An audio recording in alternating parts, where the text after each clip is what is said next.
جب یہ خطوط یزید کو ملے تو اس نے اپنے باپ کے وفادار غلام سر جون کو بلایا اور اس کے سامنے کوفہ میں جناب مسلم ابن عقیل علیہ السلام کی آمد، ان کے ہاتھ پر اہل کوفہ کی بیعت اور حاکم کوفہ نعمان بن بشیر کی تسالی کا ذکر کیا اور کوفہ کے نئے گورنر کے انتخاب کے سلسلے میں اس کی رائے طلب کی۔ اگر اس وقت تمہارا باپ معاویہ زندہ ہوتا تو اس سلسلے میں تم اس کی بات پر عمل کرتے۔ یزید نے کہا بالکل۔ سر جون بن منصور شام کے نصارہ میں سے تھا۔ معاویہ نے اپنی حکومت مضبوط کرنے میں اس سے بہت کام لیا تھا۔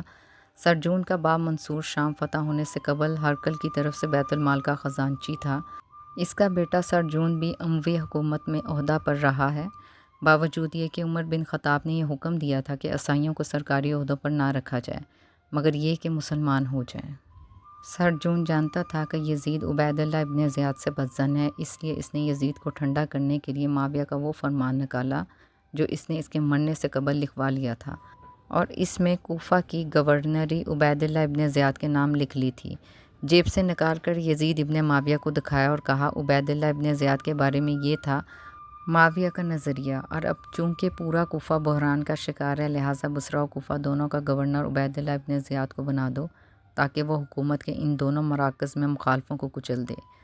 یزید نے سر جون کا مشورہ قبول کر لیا اور کوفہ کی حکومت کا پروانہ عبید اللہ ابن زیاد جو کہ اس وقت بصرہ کا حاکم تھا کے نام لکھا اور پروانہ حکومت سے پیوستہ خط مسلم بن عمرو بحالی کے ذریعے عبید اللہ ابن زیاد کے پاس بھیج دیا۔ مسلم بن عمرو بحالی قتیبہ کا باپ ہے، قتیبہ مسلم کا باپ ہے اور مسلم عبداللہ کا باپ ہے۔ عبید اللہ ابن زیاد کے نام یزید نے جو خط لکھا تھا اس کا مضمون یہ تھا، بعض لوگ ایسے ہیں کہ ایک روز ان کی مداح و ستائش ہوتی ہے اور دوسرے دن ان پر نفرین و لعنت ہوتی ہے، بہت سی ناپسند چیزیں دل پسند بن جاتی ہیں، تم جس منصب و مقام پر ہو اس کے لیے شائستہ ہو، عرب شاعر کے بقول تم بہت بلند ہوئے اور بادلوں سے بھی اوپر پہنچ گئے،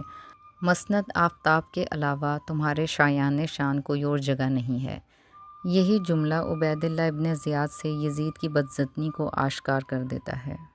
اس خط میں اسے حکم دیا کہ جلد از جلد کوفہ پہنچو اور جناب مسلم ابن عقیل علیہ السلام کو گرفتار کر کے قتل کر دو یا شہر بدر کر دو۔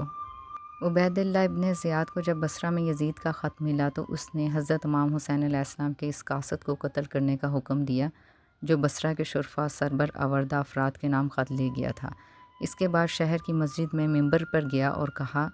یزید بن معاویہ نے مجھے کوفہ کا گورنر مقرر کیا ہے اور میں کل کوفہ چلا جاؤں گا۔ خدا کی قسم سختیاں میرے پاس بھی نہیں آ سکیں گی اور زمانے کے حوادث مجھے متزلزل نہیں کر سکیں گے۔ جو مجھ سے دشمنی کرتا ہے میں اس سے خصومت رکھتا ہوں، جو مجھ سے جنگ کرے گا میں بھی اس سے جنگ کروں گا اور اسے موت کے گھاٹ اتار دوں گا۔